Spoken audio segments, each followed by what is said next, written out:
ಬಿಸಿ ಬಿಸಿ ಅನ್ನದ ಜೊತೆಗೆ ಈ ಥರದೊಂದು ಚಟ್ನಿ ಇದ್ಬಿಟ್ರೆ ರುಚಿಯಾಗಿ ಸಾರು ಸಾಂಬಾರು ಹುಳಿ ಆ ಥರದ್ದೇನು ಬೇಡ ಅನಿಸುತ್ತೆ.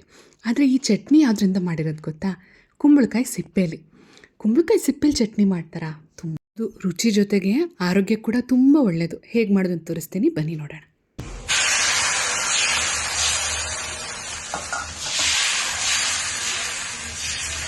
ನಮಸ್ತೆ, ವೆಲ್ಕಮ್ ಟು ಶಿವಮೊಗ್ಗ ಕಿಚನ್.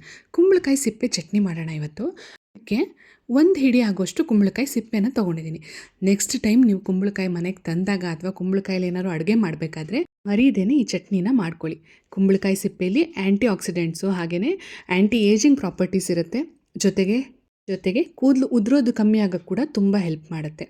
ಕುಂಬಳಕಾಯಲ್ಲಿ ಮಾಡಿರೋ ಅಡುಗೆ ಎಷ್ಟು ರುಚಿಯಾಗಿರುತ್ತೋ ಸಿಪ್ಪೆಯಲ್ಲಿ ಮಾಡಿರೋ ಚಟ್ನಿ ಕೂಡ ಅಷ್ಟೇ ರುಚಿ ಬರುತ್ತೆ, ಒಳ್ಳೆ ಘಮ ಇರುತ್ತೆ. ಸಿಪ್ಪೆನೆಲ್ಲ ಹೆಚ್ಕೊಂಡಿದ್ದಾಗಿದೆ. ಒಂದು ಕಡಾಯಿನ ಒಲೆ ಮೇಲೆ ಇಟ್ಬಿಟ್ಟು ಅದಕ್ಕೆ 2 ಸ್ಪೂನ್ ಕೊಬ್ಬರಿ ಎಣ್ಣೆ ಹಾಕಿದ್ದೀನಿ. 2 ಚಮಚ ಆಗುವಷ್ಟು ಕಡಲೆಬೇಳೆ, ಅದಕ್ಕೆ 1 ಚಮಚ ಆಗುವಷ್ಟು ಉದ್ದಿನಬೇಳೆ, ಜೊತೆಗೆ ಒಂದು 6ರಿಂದ 7 ಒಣಮೆಣಸಿನ್ಕಾಯಿನ ಹಾಕ್ಕೊಳ್ತಾ ಇದ್ದೀನಿ.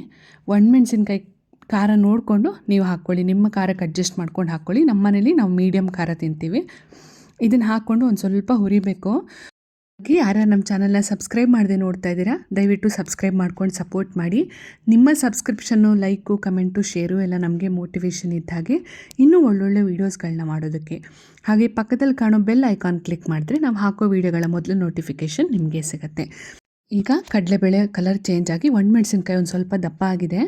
ಇವಾಗ ಒಂದು ಚಿಟಿಕೆ ಆಗೋಷ್ಟು ಇಂಗು, ಜೊತೆಗೆ ಒಂದು ಸ್ವಲ್ಪ ಕರಿಬೇವನ್ನು ಹಾಕ್ಕೊಂಡು ಫ್ರೈ ಮಾಡಿಕೊಂಡು ನಾವು ಹೆಚ್ಕೊಂಡಿರೋ ಕುಂಬಳಕಾಯಿ ಸಿಪ್ಪೆನೂ ಕೂಡ ಅದಕ್ಕೆ ಹಾಕಿ ಫ್ರೈ ಮಾಡಬೇಕು.